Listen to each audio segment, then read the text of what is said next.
Welcome to this special edition of the Chassan and Kala Shmooze you wish you had but never got. Tonight I'm going to talk to you about a sad revelation.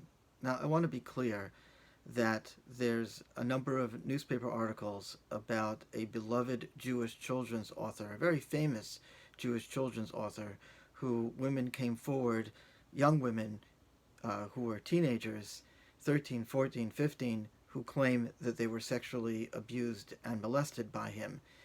Now, I don't want you even to look up his name. I don't want to be the cause of you finding out more information.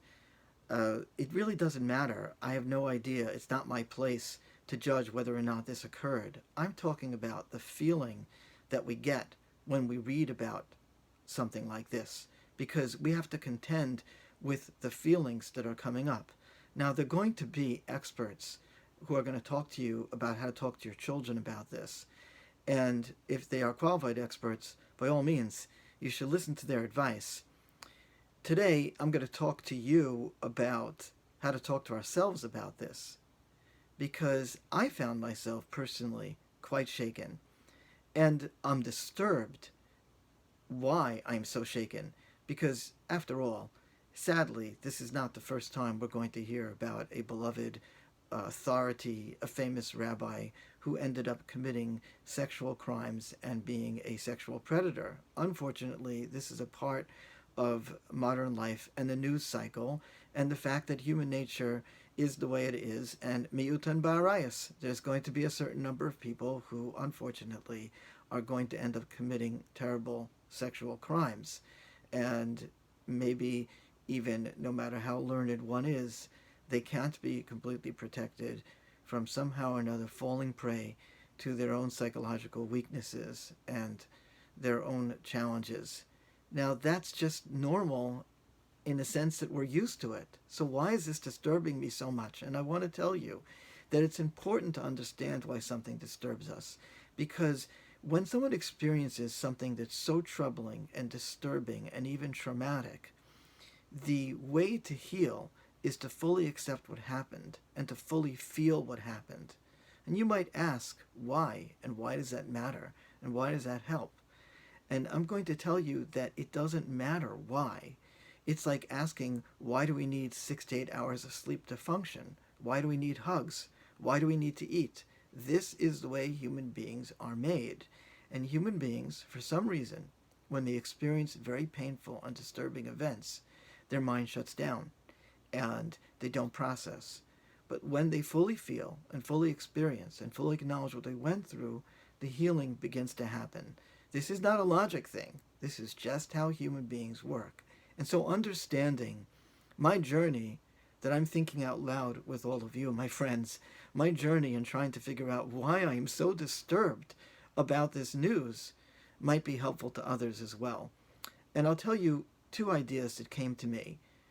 One is, I think, sadly, as I said, we are used to this archetype of a famous rabbi, a powerful authority, who ends up being a predator or molester.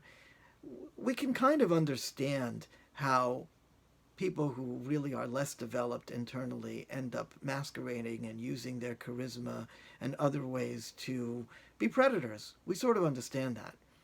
There's something, though, about this particular person who is alleged to have committed these crimes. This person wrote about the deepest aspects of human nature in dozens of books. This is a person who knows how people feel, how children feel, how adults feel from the inside out. And so it's so troubling. It's so troubling that somebody like that could have not cared enough or been overwhelmed enough by whatever was going on for him that he could have done this to these young victims. A big part of sexual predators' process is, on the one hand, they may have very strong desires, but there's also inhibition.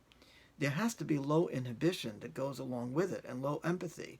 There are people out there who have very strong predilections, sexual and pedophilic predilections, and they never ever act out because their inhibition is high and their empathy is high.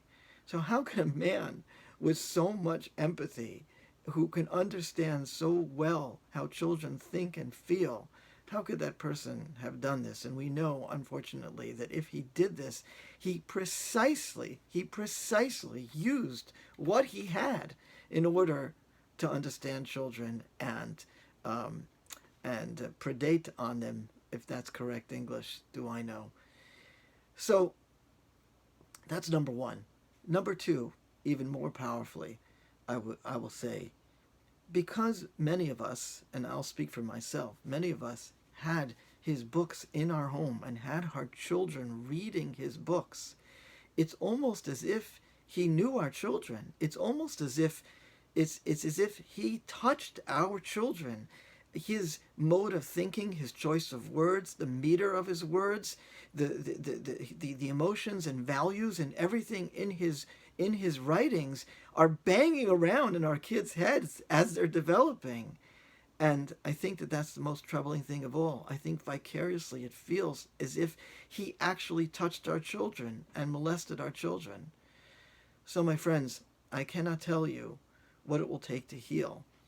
I don't know how long, and everybody will be affected differently, but I will say this, that knowing that this happened and feeling it fully, that's when the healing first begins. When the dirt hits the coffin and you feel that grief, that's when you start to feel better. I can't tell you when we are going to feel better, and I can't even tell you how true this is. I only can tell you that this is what we're reading and this is what we're feeling, and it's awful.